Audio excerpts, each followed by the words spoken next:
மூதாட்டிகளை குறிவைத்து நடக்கும் நகை கொள்ளை. சென்னையை அச்சுறுத்தும் ஈரான் கொள்ளையர்கள்.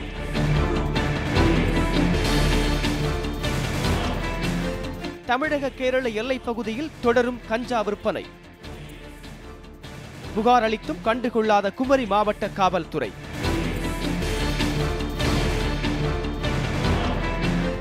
கள்ளத் தொடர்பை கைவிட மறுத்ததால் ஆத்திரம். மனைவியை வெட்டிக் கொன்ற கணவர் காவல்துறையில் சரண்.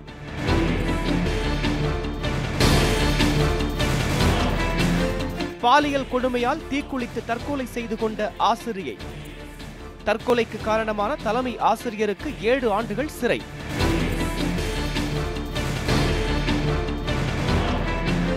குழந்தைகளின் உடல் முழுவதும் சூடு வைத்த கொடூர தாய். கிராம மக்கள் அளித்த புகாரின் பேரில் கைது.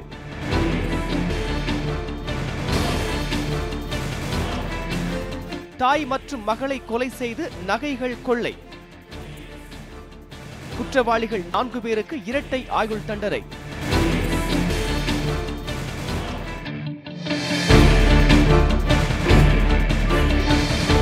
சென்னையில் மூதாட்டிகளை குறிவைத்து நகைகளை கொள்ளையடிக்கும் ஈரானிய கொள்ளையர்கள் மீண்டும் தங்கள் கைவரிசையை காண்பிக்க துவங்கியுள்ளனர். விருகம்பாக்கம் ஏவிஎம் தெருவைச் சேர்ந்தவர் பத்மாவதி.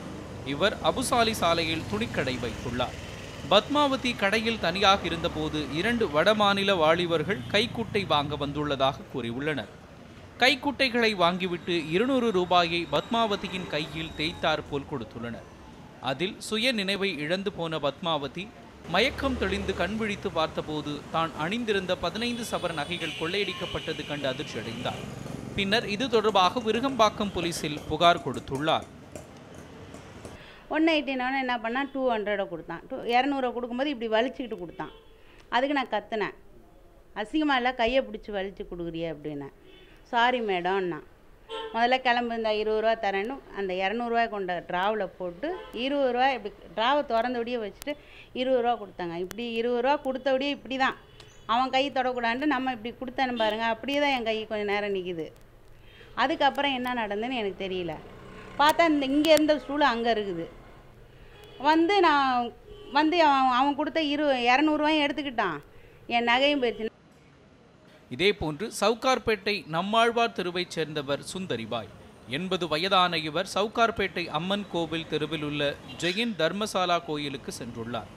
அங்கு வட மாநில இளைஞர் ஒருவர் தான் தொழில் தொடங்க உள்ளதாகவும் ஆகையால் வயதானவர்களை வைத்து பூஜை செய்து ஆசீர்வாதம் பெற வேண்டும் எனவும் அதற்கு 1000 ரூபாய் காணிக்கையாக தருவதாகவும் கூறியுள்ளார். இதை நம்பி சுந்தரிபாய் பூஜைக்கு ஒப்புக்கொண்டுள்ளார். பின்னர் அந்த வாலிபர் தங்க நகைகள் வைத்து பூஜை செய்ய வேண்டும் என கூறியவுடன் சுந்தரிபாய் தன் கழுத்தில் இருந்த 6 சவரன் தங்க நகையை வைத்து பூஜை செய்துள்ளார். இந்நிலையில் அந்த வட மாநில வாலிபர் சுந்தரிபாய் கையை பிடித்துள்ளார். இதில் மயங்கிய சுந்தரிபாய் கண் விழித்து பார்த்தபோது தனது 6 சவரன் நகை திருடு போனது கண்டு அதிர்ச்சி அடைந்தார். இதுகுறித்து ஏழுகிணறு போலீசார் விசாரணை மேற்கொண்டு வருகின்றனர். தனியாக இருக்கிற ஏஜ்டு லேடிஸ் அந்த மாதிரி உள்ளவங்கள தான் ப்ரிஃபர் பண்ணி போவாங்க. போயிட்டு அவங்கள்ட்ட இது மாதிரி சொல்லும்போது அவங்க நம்புகிற மாதிரி இவங்களுடைய பேச்சு திறன் தான் பெரிய முக்கியத்துவம். இவங்களுடைய ஃபேஸ் பார்க்குறதுக்கே ஒரு அப்பியரன்ஸ் பார்த்தா இவங்க ஏமாற்ற மாட்டாங்க, இவங்க ஒரு நல்ல வசதியானவங்க, இவங்க சொல்கிறது சரிதான் அப்படின்ட்டு ஓரளவு இறை நம்பிக்கை உள்ளது மாதிரி உள்ளவங்க அப்படி பண்ணுவாங்க. அந்த மாதிரி உள்ளவங்க போய் சொல்லும்போது இவங்களால தட்ட முடியாமல் இருக்கும். இதேபோன்று கடந்த 24 மணி நேரத்தில் சாலையில் நடந்து சென்ற 4 மூதாட்டிகளின் கவனத்தை திசை திருப்பி போலீஸ் போல் நடித்து 37 சவரன் தங்க நகைகளை கொள்ளையடித்த சம்பவம் பரபரப்பை ஏற்படுத்தியது. இந்த சம்பவங்களில் ஈரானிய கொள்ளையர்கள் ஈடுபட்டது விசாரணையில் தெரியவந்தது. இதனையடுத்து தனிப்படை அமைத்து ஈரானிய கொள்ளையர்களை போலீசார் தேடி வந்த நிலையில் தற்போது ஈரானிய கொள்ளையர்கள் சென்னையில் ஊடுருவி இருப்பது பெரும் பரபரப்பை ஏற்படுத்தியுள்ளது. ஈரானிய கொள்ளையர்கள் தனியாக இருக்கும் மூதாட்டிகளை குறிவைத்து நகைகளை கொள்ளையடிப்பதால் தனியாக இருக்கும் மூதாட்டிகள் எச்சரிக்கையுடன் இருக்குமாறு காவல்துறை அறிவுறுத்தியுள்ளது. தனியாக இருக்கிற லேடிஸு யார் வந்தாலும் இப்போ எடுத்த உடனேயே நமக்கு சம்மந்தம் இல்லாது அப்படின்னா அவங்கள போக சொல்லிடணும். இது இன்னும் பிஸ்னஸ் பண்ண வந்தவங்க மாதிரி பண்ணியிருக்கிறாங்க. அதனால் இந்த அம்மாவில் ஒன்றும் தவிர்க்க முடியவில்லைன்னு தெரியுது. இருந்தாலும் இனிமேல் பொதுவாகவே காவல்துறை நம்ம எல்லாம் இன்ஸ்ட்ரக்ஷன் கொடுத்துருக்குறோம். தனியாக இருக்கிற லேடிஸு யாரையும் என்டர்டெயின் பண்ண தண்ணி கேட்டு வந்தோ இல்லை இது கேஸ் கனெக்ஷனுக்கு வந்திருக்கிறேன், எலக்ட்ரிசிட்டி ரீடிங் எடுக்க வந்திருக்கேன் அப்படின்னு எந்த காரணத்துக்காக சொல்லிட்டு வந்தாலும் அவங்கள உள்ளே அனுப்பக்கூடாதுன்னு நம்ம சொல்லியிருக்கேன். சமீப காலமாக நடந்த கொள்ளை சம்பவங்களில் பாதிக்கப்பட்ட முதியவர்கள் அடையாளம் காட்டியதை வைத்து ஈரானிய கொள்ளையர்களை பிடிப்பதற்காக போலீசார் தனிப்படை அமைத்து தேடி வருகின்றனர். மேலும் 2013ஆம் ஆண்டு கைதான ஈரானியர்களின் படத்தை சென்னையில் உள்ள அனைத்து காவல் நிலையங்களுக்கும் அனுப்பி கொள்ளையர்களை பிடிக்கும் முயற்சியில் போலீசார் தீவிரமாக செயல்பட்டு வருகின்றனர். மூதாட்டிகளை குறிவைத்து நகைகளை கொள்ளையடிக்கும் ஈரானிய கொள்ளையர்கள் காவல்துறையினருக்கு சவாலாகவே உள்ளனர். கொள்ளையடிப்பதில் புது புது யுக்திகளை கையாண்டு வரும் ஈரானிய கொள்ளையர்களை பிடிப்பதில் காவல்துறையினர் முழு முனைப்போடு செயல்பட வேண்டும் என்பதே அனைவரின் எதிர்பார்ப்பாக உள்ளது. நியூஸ் 7 தமிழுக்காக ஒளிப்பதிவாளர் சூர்யாவுடன் மணிகண்டன்.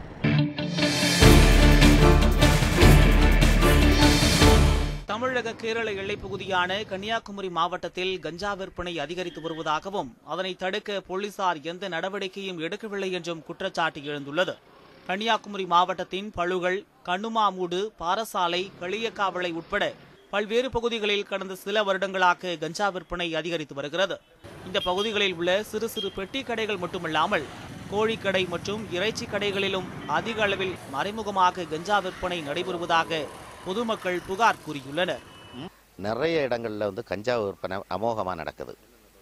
அதாவது கண்ணுமாமூடு, மணிவெளை, குன்னத்துகால், அந்த பழுகல், இந்த பகுதிகளெல்லாம் அநேகமாக இந்த சின்ன சின்ன பையங்களை ஒர்க் ஷாப்பில் இருக்கிறவங்க, இந்த கோழி இந்த மாதிரி பிஸ்னஸ் பண்ணுறவங்க, இந்த மாதிரி எல்லாம் இருக்கிறவங்கள்ட்ட எல்லாம் இந்த கஞ்சாவு நிறைய இதில் புழக்கத்தில் விடுறாங்க. இது ஏஜெண்ட்டை பயன்படுத்துகிற பழைய குற்றவாளிகள், கிரிமினல்கள், திருடர்கள் இவர்களை தான் இதுக்கு யூஸ் பண்ணிகிட்டு இருக்காங்க. அவங்க மூலமாக அந்த சின்ன சின்ன ஸ்கூலுக்கு போகிற பசங்களுக்கு இந்த 5 ரூபா 3 ரூபா பொட்டலமாக கொடுத்து அவங்க வாழ்க்கையை சீரழிச்சிட்டு இருக்காங்க. தமிழக கேரள எல்லைப் பகுதிகளில் உள்ள பள்ளி கல்லூரி மாணவர்களை குறிவைத்து கஞ்சா விற்பனை செய்யும் இந்த கும்பல் மாணவர்களை வைத்தே மற்றவர்களுக்கும் கஞ்சா விற்பனை செய்வதாகவும் பொதுமக்கள் குற்றம் சாட்டியுள்ளனர். கஞ்சா விற்பனை குறித்து பொதுமக்கள் காவல் நிலையங்களில் புகார் கொடுத்தால் போலீசார் அவர்களை மிரட்டுவதாகவும், அது மட்டுமின்றி புகார் கொடுக்க சென்றவர்களை கஞ்சா விற்பனை கும்பல் தாக்குவதாகவும் பொதுமக்கள் வேதனை தெரிவிக்கின்றனர். அங்கே இருக்கின்ற சிறு தொழில்களை செய்து கொண்டிருக்கின்ற பெட்டி கடைக்காரர்கள், கோழிக்கடையை வைத்திருப்பவர்கள் இவர்களெல்லாம் இன்றைக்கு தன்னுடைய தொழிலில் நாட்டத்தை காட்டாமல் கஞ்சாவை விற்று கோடி கோடியாக சம்பாதித்து கொண்டிருக்கின்றார்கள். இதனை நாங்கள் தடுக்க வேண்டும் என்ற சூழ்நிலையில் அரசு காவல் நிலையங்களில் முறையிட்டு பார்க்கின்ற நேரத்தில் காவலர்களிடம் யார் சென்று மனுவை கொடுக்கின்றார்களோ அவர்களை கூட மிரட்ட வேண்டிய அளவில் செலுமா பாணியிலே இன்றைக்கு கஞ்சா வியாபாரிகள் நடத்தி கொண்டிருக்கின்றார்கள் என்றால் இந்த மாவட்டம், இந்த நாடு எங்கு சென்று கொண்டிருக்கின்றது என்பது தெரியவில்லை. கஞ்சா போதைக்கு அடிமையாக்கி கடந்த மாதத்தில் களியக்காவிளை பகுதியில் மகன் தந்தையை வெட்டி கொன்ற சம்பவமும், கஞ்சா கடத்தலில் சிக்கி ஜாமீனில் வெளியே வந்த மகன் வீட்டில் தகராறு செய்ததால் தந்தையை மகனை வெட்டி கொலை செய்த சம்பவமும் நடைபெற்ற நிலையில் தொடர்ந்து கஞ்சா விற்பனை அதிகரித்து வருவது தமிழக கேரள எல்லை பகுதியில் உள்ள மக்களை பெரும் அச்சத்தில் ஆழ்த்தியுள்ளது. இந்த கஞ்சாவினாலே கழிந்த ஒரு மாதத்திலேயே தந்தை மகனை வெட்டி கொள்வதும் மகன் தந்தையை வெட்டி கொள்வதுமாக நடந்து கொண்டிருக்கிறது. அரசு இதை கவனிக்காமல் இருக்கிறது. இதற்கு அரசுக்கு பல முறை நாங்கள் மனு அனுப்பியும் அதற்கு எந்த ஒரு நடவடிக்கையும் எடுக்காமல் காணப்படுகிறார்கள். இதுக்கு அரசு ஒரு தகுந்த நடவடிக்கை எடுக்குமாறு கேட்டுக்கொள்கிறேன். தமிழக எல்லையில் கஞ்சா விற்பனை இல்லை என தமிழக போலீசார் தொடர்ந்து மறுத்து வந்த நிலையில் கண்ணுமாமூடு பகுதியில் வீட்டில் கஞ்சா செடி வளர்த்து விற்பனை செய்து வந்த நபரை கேரள போலீசார் கைது செய்த சம்பவம் தமிழக போலீசாரின் கூற்றை பொய்யாக்குவது போன்று அமைந்துள்ளது. மேலும் கஞ்சாவை தவிர்த்து பல கடத்தல் பொருட்களை தமிழக போலீசார் கோட்டை விட்ட நிலையில் கேரள போலீசார் பறிமுதல் செய்து வருவது தமிழக போலீசாருக்கு தலைக்குனிவை ஏற்படுத்துவதாக அமைந்துள்ளது. கன்னியாகுமரி மாவட்டத்தில் எல்லையோர பகுதிகளில் 35 சோதனை சாவடிகள் இருந்தும் இதுவரைக்கும் எந்த விதமான ஒரு நடவடிக்கையும் ஒரு கஞ்சா இதுவரை பிடிபட்டதாக தெரியல. ஆனால் கேரளாவை பொறுத்து பெரிய வாகனம் முதல் சின்ன வாகனம் வரை சோதனை செய்து கஞ்சா அடிக்கடி பிடிக்கிறாங்க. ஆனால் கன்னியாகுமரி மாவட்டத்தை பொறுத்து இதுவரைக்கும் இந்த சோதனை சாவடிகளில் ஒரு கஞ்சா பொருட்கள் இதுவரை பிடிச்சதாக தெரியல. இது எங்களுக்கு ஒரு சந்தேகத்தை ஏற்படுத்துகிறது. ஆகையினால் அரசாங்கம் உடனடியாக இதற்கான நடவடிக்கை எடுக்க வேண்டும். இல்லை என்று சொன்னால் இந்த பகுதியில் அதிகமான கொள்ளைகளுக்கு நடப்பதற்கு காரணமாக இந்த இளைஞர்கள் மாறுவார்கள் என்ற எச்சரிக்கை அரசாங்கத்துக்கு விடுவிக்க. கஞ்சா புழக்கம் தொடர்பாக குமரி மாவட்ட காவல்துறை கண்காணிப்பாளர் அலுவலக அதிகாரிகளை தொடர்பு கொண்டு கேட்டபோது இதனிடையே இனியும் தாமதம் செய்யாமல் எல்லைப் பகுதியில் நடக்கும் கஞ்சா உற்பத்தி மற்றும் விற்பனையை கட்டுப்படுத்தி போதைக்கு அடிமையாகும் மாணவர்கள் மற்றும் இளைஞர்களை பாதுகாக்க தமிழக காவல்துறை பொறுப்பான நடவடிக்கைகளை மேற்கொள்ள வேண்டுமென குமரி மாவட்ட மக்கள் கோரிக்கை விடுத்துள்ளனர். ரமேஷ்குமார், நியூஸ் 7 தமிழ், மார்த்தாண்டம்.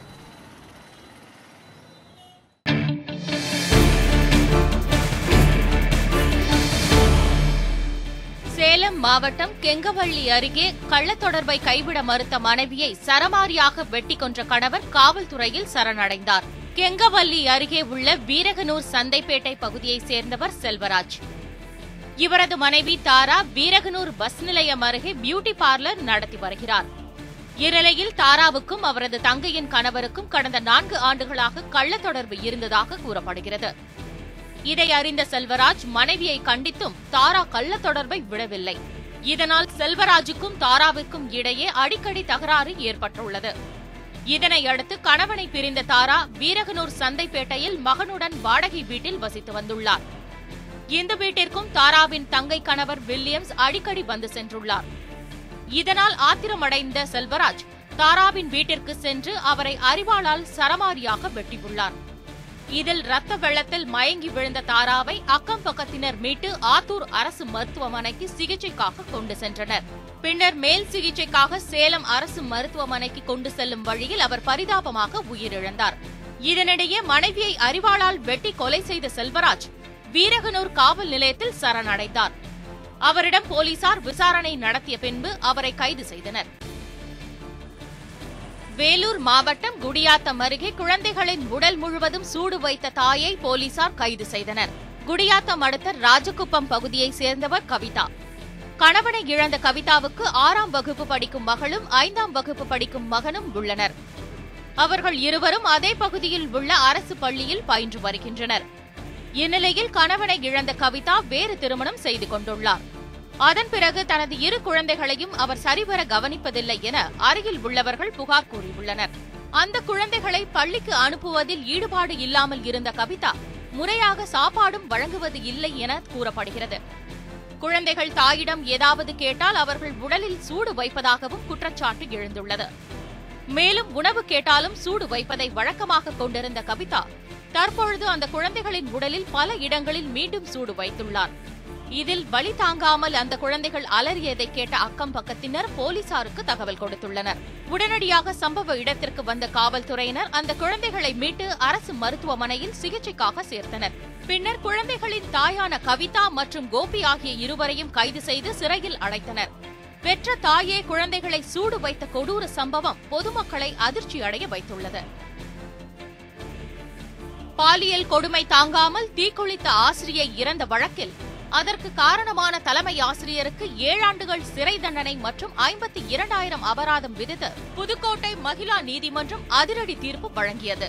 புதுக்கோட்டை மாவட்டம் ராயப்பட்டி அரசு துவக்க பள்ளியில் உதவி தலைமை ஆசிரியராக புவனேஸ்வரி என்பவர் பணியாற்றி வந்தார்.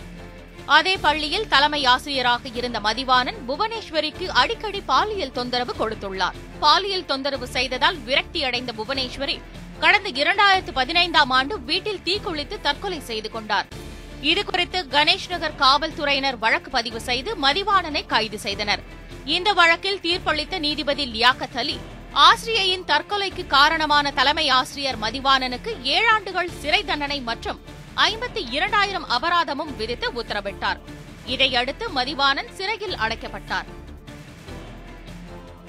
எனது மனைவி புவனேஸ்வரி அவர் துணை ஆசிரியராக வேலை பார்த்தார். அங்கு வேலை பார்த்த தலைமை ஆசிரியர் என்னும் மதிவாணன் அவருக்கு பலமுறை தொடர்ந்து பாலியல் தொல்லை கொடுத்தும் அவரை டார்ச்சர் செய்துள்ளார். இதனால் என் மனைவி நானும் சேர்ந்து பலமுறை அவரை கண்டித்தும் அவர் திருத்திக் கொள்ளவில்லை, தவறை திருத்திக் கொள்ளவில்லை. தொடர்ந்து அவர் விடுமுறை நாட்கள் அவர் பாலியல் தொல்லை அதிகரிக்கவே என் மனைவி தற்கொலை தீட்டிட்டு தற்கொலை செய்து கொண்டார். இதை நாங்கள் காவல் நிலையத்தில் புகார் செய்து தற்கொலை வழக்கு பதிவு செய்து மகிழா நீதிமன்றத்தில் வழக்கு நடந்து இன்றைய தினம் உயர்மிகு நீதிபதி லியாக்கத் அலி ஐயா அவர்கள் அவருக்கு கடுங்காவல் தண்டனை 7 வருஷம் விதித்துள்ளார். தேனி மாவட்டம் ஆண்டிப்பட்டி அருகே புழக்கத்தில் விடுவதற்காக வீட்டில் பதுக்கி வைத்திருந்த கள்ள நோட்டுகளை பறிமுதல் செய்த போலீசார் கள்ள நோட்டுகளை பதுக்கி வைத்திருந்த ஒருவரையும் கைது செய்தனர். ஆண்டிப்பட்டி அருகே கடமலை குண்டு வரசநாடு பகுதியில் கள்ள நோட்டுகள் அதிக அளவில் புழக்கத்தில் இருப்பதாக போலீசாருக்கு ரகசிய தகவல் கிடைத்தது. இதனையடுத்து கடந்த சில தினங்களாக கடமலை குண்டு மயிலாடும்பாறை, வரசநாடு உள்ளிட்ட பகுதிகளை காவல்துறையினர் தீவிரமாக கண்காணித்து வந்தனர். இந்நிலையில் வரசநாடு அருகே ஒரு வீட்டில் கள்ள நோட்டு பதுக்கி வைத்திருப்பதாக கிடைத்த தகவலை அடுத்து சிங்கராஜபுரம் கிராமத்தை சேர்ந்த பழனிசாமி என்பவரது மகன் ஜோதிபாசு வீட்டில் வரசநாடு சார்பு ஆய்வாளர் பாண்டியன் தலைமையிலான போலீசார் சோதனை மேற்கொண்டனர். அப்போது 4,69,000 ரூபாய் மதிப்பிலான 100 ரூபாய் கள்ள நோட்டுகள் பதுக்கி வைக்கப்பட்டிருப்பதை கண்டுபிடித்த போலீசார் அவற்றை பறிமுதல் செய்தனர். பின்னர் கள்ள நோட்டுகளை பதுக்கி வைத்த குற்றத்திற்காக ஜோதிபாசுவையும் போலீசார் கைது செய்தனர். மேலும் இதில் தொடர்புடைய பாலமுருகன் மற்றும் சுரேஷ் ஆகியோரை போலீசார் தீவிரமாக தேடி வருகின்றனர். வருசநாடு பகுதியில் கட்டுக்கட்டாக கள்ள நோட்டுகள் பறிமுதல் செய்யப்பட்ட சம்பவம் பரபரப்பை ஏற்படுத்தியுள்ளது. தாய் மற்றும் மகளை கொலை செய்துவிட்டு நகை மற்றும் பணத்தை கொள்ளையடித்து சென்ற வழக்கில் குற்றவாளிகள் 4 பேருக்கு இரட்டை ஆயுள் தண்டனை விதித்து சேலம் 1வது கூடுதல் அமர்வு நீதிமன்றம் பரபரப்பு தீர்ப்பை வழங்கியுள்ளது. சேலம் செவ்வாய்ப்பேட்டை பகுதியில் வசித்து வந்தவர் ராணி. கணவனை இழந்த இவரும் இவரது மகள் சங்கீதாவும் கடந்த 2012ஆம் ஆண்டு செப்டம்பர் மாதம் 26ஆம் தேதி வீட்டில் இருந்தபோது வெள்ளி வியாபாரம் தொடர்பாக பேச வருவதாக கூறி சிலர் வீட்டிற்குள் நுழைந்துள்ளனர். பின்னர் தாய் மற்றும் மகளை கொடூரமான முறையில் தாக்கி கொலை செய்த அந்த கும்பல் வீட்டில் இருந்த 45 சவரன் தங்க நகைகள் மற்றும் பணத்தை கொள்ளையடித்து சென்றது. இந்த சம்பவம் நடந்து 1 வருடத்திற்கு பிறகு இதில் ஈடுபட்ட 5 பேரை காவல்துறையினர் கைது செய்தனர். பின்னர் இந்த வழக்கு சேலம் 1வது கூடுதல் அமர்வு நீதிமன்றத்தில் நடைபெற்று வந்தது. வழக்கில் தொடர்புடைய ஒருவர் வழக்கு நடக்கும் போதே இறந்துவிட்டார். இந்நிலையில் வழக்கில் தீர்ப்பு வழங்கிய நீதிபதி ரவீந்திரன் கொலை வழக்கில் சம்பந்தப்பட்ட தேவேந்திரன், ரமேஷ், ராம்ராஜ் மற்றும் ஜெகதீஷ் ஆகிய 4 இரட்டை ஆயுள் தண்டனை விதித்தும் தலா 22,000 ரூபாய் அபராதம் விதித்தும் உத்தரவிட்டார். இதனைத் தொடர்ந்து 4 கோவை மத்திய சிறையில் அடைக்கப்பட்டனர். ராணி மற்றும் அவருடைய மகள் சங்கீதா இருவரையும் களத்தில் கொலை செய்து அவர் வீட்டில் உள்ள நகைகளை தேடி சென்று அந்த வழக்கு இன்று மாவட்ட முதல்வர் தீர்ப்பளிக்கப்பட்டது. அதில் இந்த குற்றவாளிகள் 4 பேருக்கும் மொத்தமற்ற குற்றவாளிகள் 5 பேர், அதில் ஒருவர் இறந்துவிட்டதால் மிச்சம் 4 பேருக்கும் இரட்டை ஆயுள் தண்டனை விதித்து. சென்னை மயிலாப்பூரில் கல்லூரி மாணவர் ஒருவரை அரிவாளால் வெட்டிய காதலியின் தந்தையை போலீசார் கைது செய்துள்ளனர். மயிலாப்பூர் மீனாம்பாள்புரத்தை சேர்ந்தவர் தருண்குமார். தனியார் கல்லூரி ஒன்றில் படித்து வருகிறார். இவர் அதே பகுதியில் உள்ள ஒரு பெண்ணை காதலித்து வருவதாக கூறப்படுகிறது. இந்நிலையில் தருண்குமாரும் அவரது காதலியும் ரகசியமாக சந்தித்து பேசி வந்துள்ளனர். இதை பார்த்த பெண்ணின் தந்தை மதன் என்கின்ற பெரிய மதன் தருண்குமாரை அரிவாளால் வெட்டியுள்ளார். இந்த தகவல் கிடைத்து சம்பவ இடத்திற்கு வந்த மயிலாப்பூர் போலீசார் படுகாயங்களுடன் இருந்த தருண்குமாரை மீட்டு ராயப்பேட்டை அரசு மருத்துவமனையில் சிகிச்சைக்காக அனுமதித்தனர். இதுகுறித்து தருண்குமார் அளித்த புகாரின் பேரில் ராயப்பேட்டை போலீசார் வழக்கு பதிவு செய்து ரவுடி மதனை கைது செய்தனர். காதல் விவகாரத்தில் கல்லூரி மாணவரை வெட்டிய சம்பவம் அதிர்ச்சியை ஏற்படுத்தியுள்ளது. புதுச்சேரியில் ரவுடிகளை ஒடுக்க எடுக்கப்பட்டு வரும் நடவடிக்கைகளின் ஒரு பகுதியாக மத்திய சிறையில் இருக்கும் ரவுடி ஒருவர் குண்டர் சட்டத்தின் கீழ் கைது செய்யப்பட்டுள்ளார். புதுச்சேரியில் கொலை, கொள்ளை உள்ளிட்ட குற்ற சம்பவங்கள் தொடர்ந்து அதிகரித்து வந்த நிலையில் ரவுடிகளை கட்டுப்படுத்த புதுவை அரசு பல நடவடிக்கைகளை மேற்கொண்டது. குற்றப்பட்டியலில் உள்ள ரவுடிகள் கண்டறிந்து அவர்களை கைது செய்யவும் அல்லது ஊரை விட்டு வெளியேற்றவும் நடவடிக்கைகள் எடுக்கப்பட்டு வருகின்றன. மேலும் சில ரவுடிகள் மீது குண்டர் சட்டத்தின் கீழ் நடவடிக்கை எடுக்கவும் அரசு உத்தரவிட்டது. இதனைத் தொடர்ந்து 6 பேரை குண்டர் சட்டத்தின் கீழ் கைது செய்ய மாவட்ட ஆட்சியருக்கு காவல்துறை பரிந்துரை செய்தது. இதனையடுத்து பல்வேறு குற்ற சம்பவங்களில் ஈடுபட்டு காலப்பட்டு மத்திய சிறையில் அடைக்கப்பட்டுள்ள குமரகுரு பள்ளத்தை சேர்ந்த மொந்த சங்கர் என்பவரை குண்டர் சட்டத்தின் கீழ் கைது செய்ய மாவட்ட ஆட்சியர் சத்யேந்திர சிங் துர்சாவத் உத்தரவிட்டுள்ளார். இந்த உத்தரவின் பேரில் மொந்த சங்கரை குண்டர் சட்டத்தின் கீழ் கைது செய்து அதற்கான ஆவணம் சிறைத்துறைக்கு அனுப்பி வைக்கப்பட்டது. ரவுடி ஒருவர் மீது குண்டர் சட்டம் பாய்ந்துள்ளதால் மற்ற ரவுடிகள் கலக்கம் அடைந்துள்ளதாக கூறப்படுகிறது. வேலூர் மாவட்டம் நாற்றம்பள்ளி அருகே பதுக்கி வைத்திருந்த 5 டன் ரேஷன் அரிசி பறிமுதல் செய்யப்பட்டது. நாற்றம்பள்ளி அடுத்த குட்டிக்கவுண்டனூர் கிராமத்தைச் சேர்ந்த சரவணன் என்பவர் தனது நிலத்தில் உள்ள கொட்டகையில் சுமார் 100 மூட்டைகளில் 5 டன் ரேஷன் அரிசியை பதுக்கி வைத்திருப்பதாக பொதுமக்கள் புகார் அளித்தனர். இதையடுத்து நாற்றம்பள்ளி வட்டாட்சியர் சச்சிதானந்தன், வட்ட வழங்கல் அலுவலர் பூங்கொடி ஆகியோர் அங்கு சென்று சோதனை நடத்தினர். இதில் ரேஷன் அரிசி இருப்பதை கண்டுபிடித்த அதிகாரிகள் அவற்றை பறிமுதல் செய்தனர். அந்த அரிசி திருப்பத்தூர் நுகர்பொருள் வாணிப கிடங்கில் ஒப்படைக்கப்பட்டது. சரவணன் கடந்த பல ஆண்டுகளாகவே வெளி மாநிலங்களுக்கு ரேஷன் அரிசியை கடத்தி வந்தது விசாரணையில் தெரிய வந்துள்ளது. இதையடுத்து தலைமறைவாக உள்ள சரவணனை நாட்றம்பள்ளி காவல்துறையினர் தேடி வருகின்றனர். கன்னியாகுமரி மாவட்டம் மார்த்தாண்டம் அருகே ஓய்வு பெற்ற அரசு அதிகாரியின் வீட்டிலிருந்து 14 சவரன் தங்க நகை மற்றும் 8000 ரூபாய் கொள்ளையடிக்கப்பட்டது தொடர்பாக போலீசார் விசாரணை நடத்தி வருகின்றனர். மார்த்தாண்டம் அருகே பாகோடு பகுதியைச் சேர்ந்தவர் தங்கமணி. ஓய்வு பெற்ற அரசு அதிகாரியான அவர் கடந்த 3 நாட்களுக்கு முன்பு வீட்டை பூட்டிவிட்டு சென்னையில் உள்ள உறவினர்கள் வீட்டிற்கு சென்றுள்ளார். பின்னர் அவர் வீடு திரும்பிய போது அவரின் வீட்டின் முன்பக்க பூட்டு உடைக்கப்பட்டிருந்தது. உள்ளே சென்று பார்த்தபோது பீரோவை உடைத்து அதிலிருந்த 14 சவரன் நகை மற்றும் 8000 ரூபாய் கொள்ளையடிக்கப்பட்டிருப்பது தெரிய வந்தது. இது தொடர்பாக அவர் மார்த்தாண்டம் காவல்துறையில் புகார் செய்தார். உடனடியாக அங்கு வந்த போலீசார் சம்பவம் தொடர்பாக வழக்கு பதிவு செய்து கொள்ளையர்களை தேடும் பணியில் ஈடுபட்டுள்ளனர்.